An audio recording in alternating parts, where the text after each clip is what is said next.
the show, Retirement Compass Radio Show with Stonebridge Wealth Systems. We need a little jingle there, Mr. Gove. With Jeff Gove from the Kearney office and John Ternus from the Grand Island office, although I have them both in the same studio today. How are you?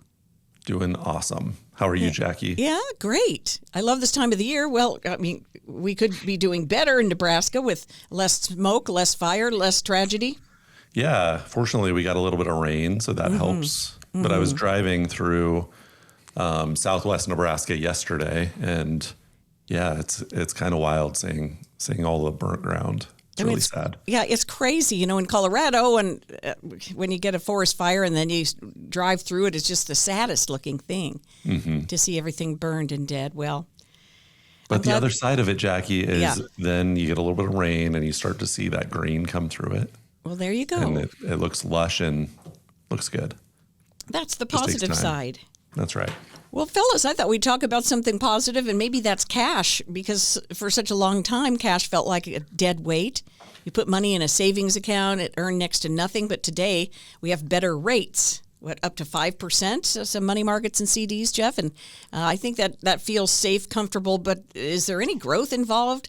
I don't know. It's getting a lot of attention right now. Yeah, I think rates today have come off of that a little bit. So, I mean, a CD, you're probably looking around 4%. So yes, there is better interest, when you look historically. If you look 5 years ago, rates were a lot lower. So, you went from a time where we call it losing money safely. You put money in the bank and it's not going to lose anything, but if it doesn't make anything, you're losing the purchasing power because over the last 5 years, I don't know if anyone noticed, but we did see a little bit of inflation.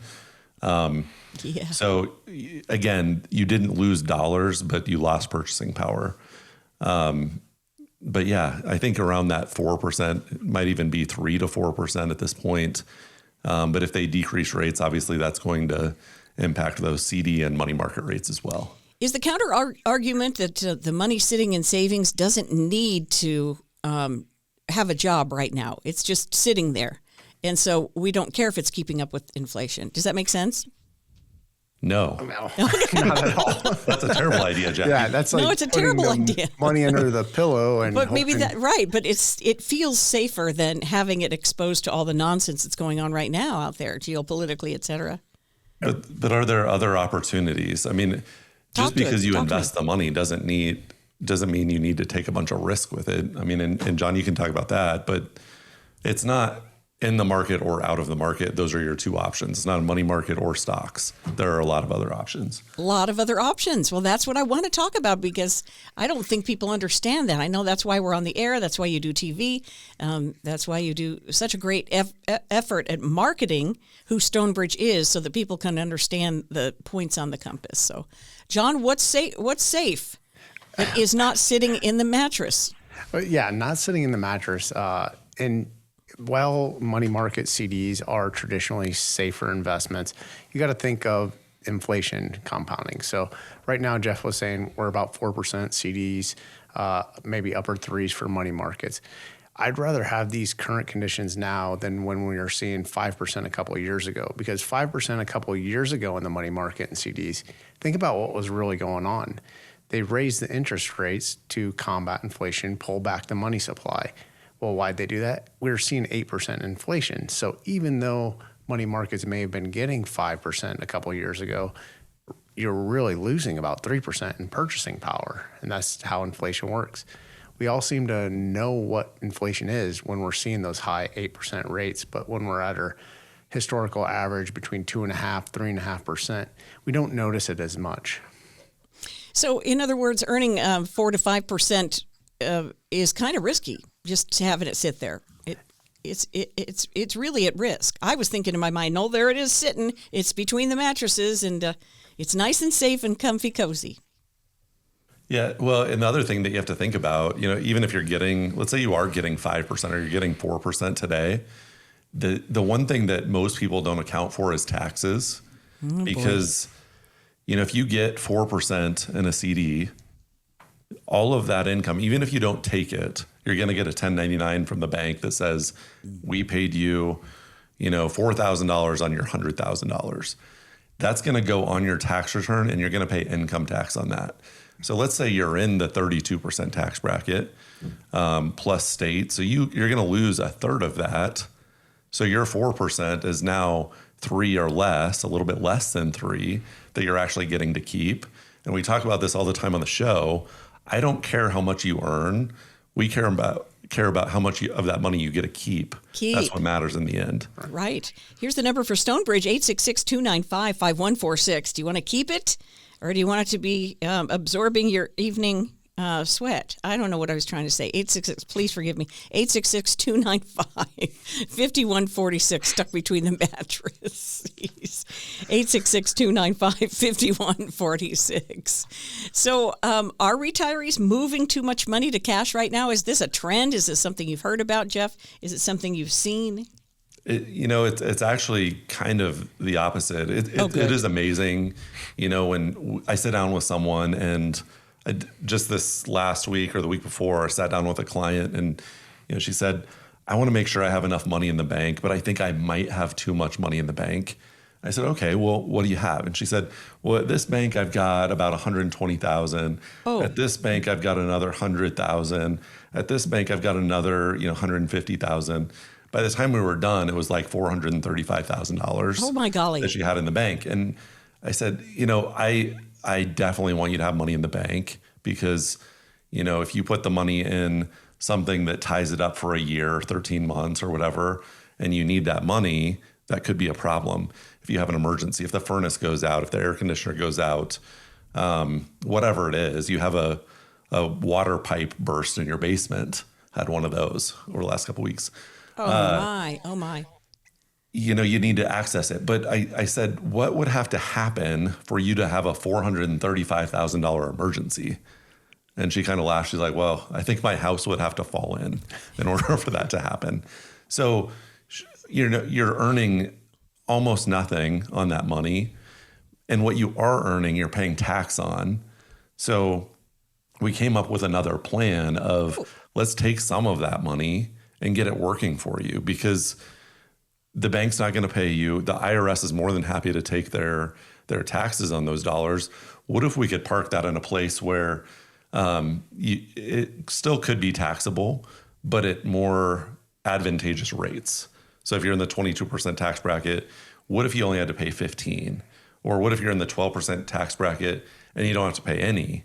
Yes. Those are the things that we want to look at. And we're going to work with your CPA to make sure that we implement the plan correctly because we don't do taxes here. We help do tax planning. But those are all things that you have to consider with the money that's in the bank. Mm-hmm. And in this case of your client, in those 4 banks. Right. We like to diversify the banks. That's a lot of banking. Yeah, just like people think. I'm diversified with 18 different stocks. Yep. See, I'm diversified. One of them's tech, and one of them's gold, and one of them's ETF in real estate. See, I'm diversified. Or they're all tech, but they're different tech companies. So, see, I'm diversified. Yeah, right. What would you say to What'd you say to someone? How would you talk somebody out of that diversification logic I just gave you? Oh, I'd start back at the beginning and just go over what diversification really is and then kind of explain to them and show them. I want to dive into correlation and all that. That's the nerd stuff that we dive into. But just explaining the concept of it. So if one asset is decreasing in value, the other one's increasing, we're just flattening. I don't want to say flattening the curve because that brings back bad memories for everyone, but just minimizing that volatility and that EKG report of that investment performance there. Right. I hate to see those graphs on a stock like NVIDIA. It goes up and up and up and up and up and up and up, and you're thinking, I'm going to buy it, I'm going to buy it, I'm going to buy it. People who sit there and watch these things, then it goes, Vish, no. Yeah.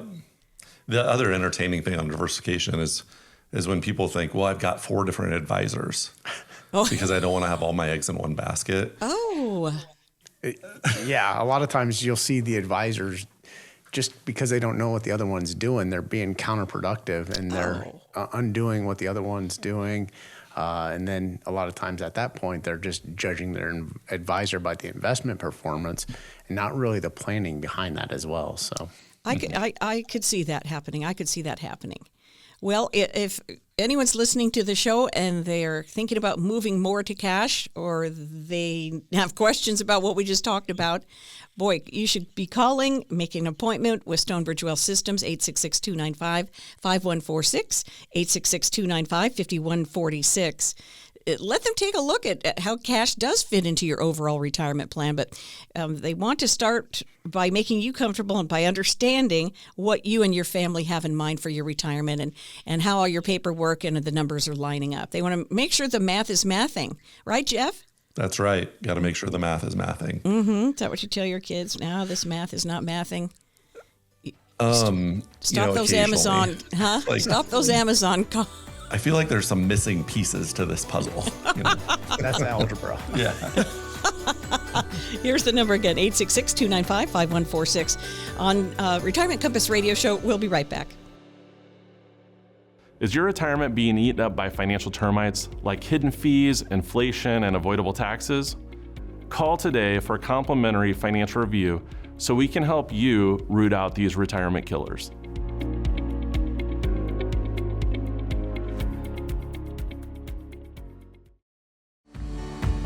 Hey, welcome back to the show, Retirement Compass Radio Show. I've got Stonebridge Wealth Systems in the house.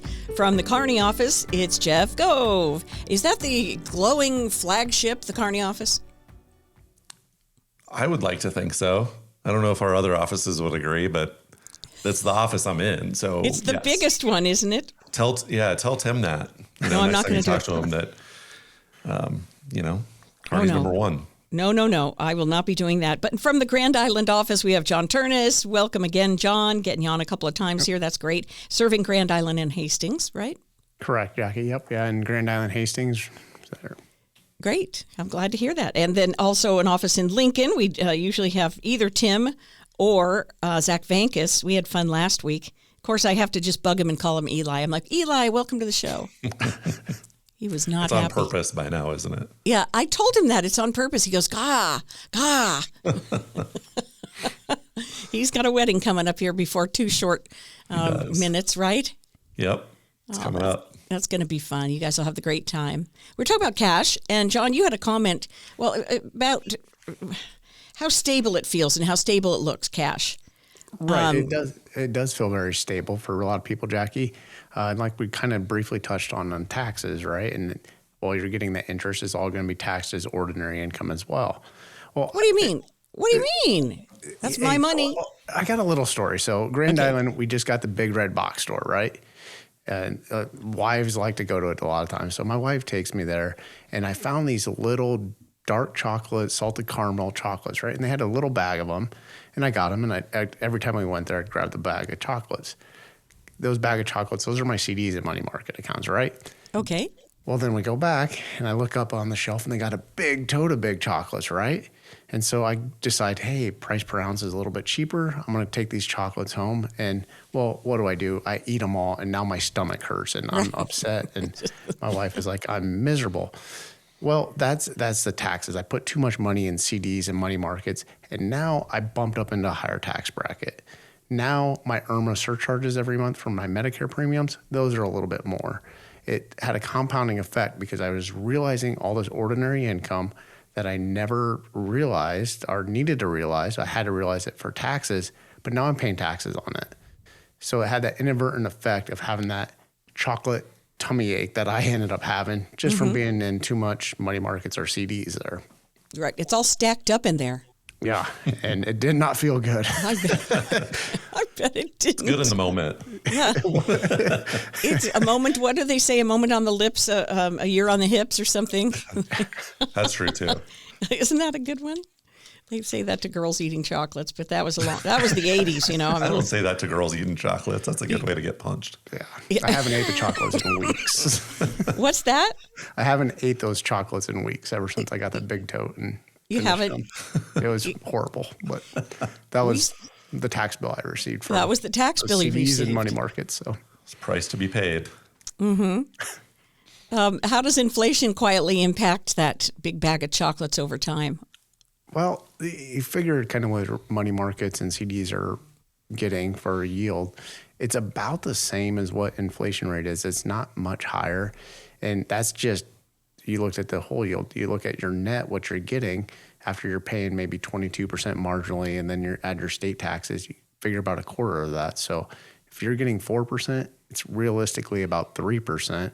So then if inflation is 3.5%, you're down 0.5%. So you lose purchasing power. And that's just looking at inflation as a whole. If you look at certain sectors, maybe as education funding, medical, those normally have a higher inflation rate.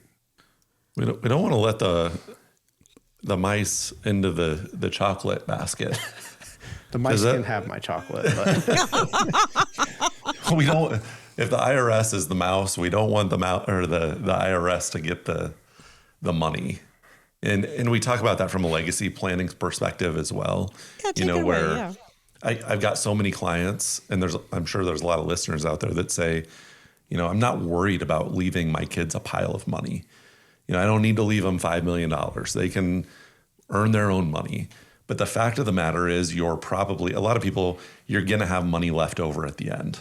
When you die, if you've saved well, you're going to have money left over at the end. So do you want the IRS to be a beneficiary of that account? No. If you have $5 million left over, do you want $1.5 million to go to the IRS? No. No, you don't. I mean, I think we can all agree with that if I'm listing my beneficiaries like I have on all my accounts, the IRS is not a line item on that list because I don't want to leave them money.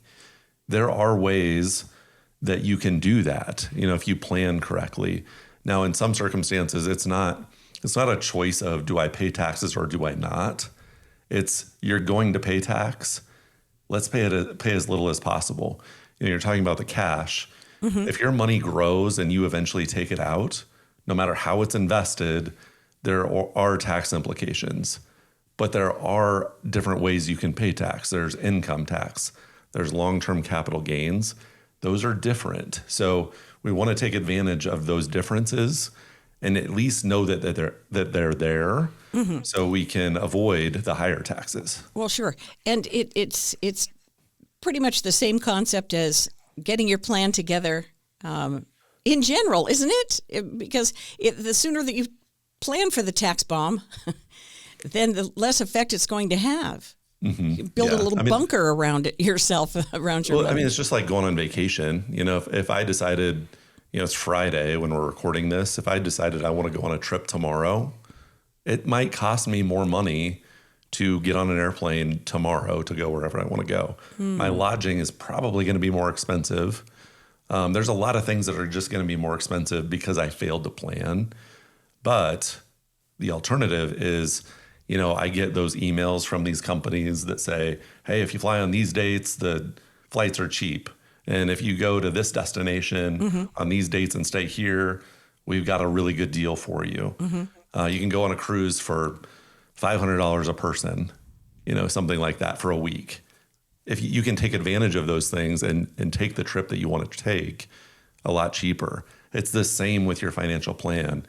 But if you don't plan, you're going to overpay, whether it's overpaying on your healthcare expenses, overpaying on taxes, your kids overpaying on taxes, failing to plan, you're going to pay more. It's just a fact. Mm-hmm. So what opportunity proposes itself if we do sit on the sidelines with some of this cash? Is there anything? Are we waiting to buy the dip or anything like this? Well, Jackie, it's timing the market is never a good idea. It's time in the market. That's what really matters. Right. In other words, you're sitting there, right? You're a day trader guy, and you're sitting there waiting. And before the bell, you hit go and you buy.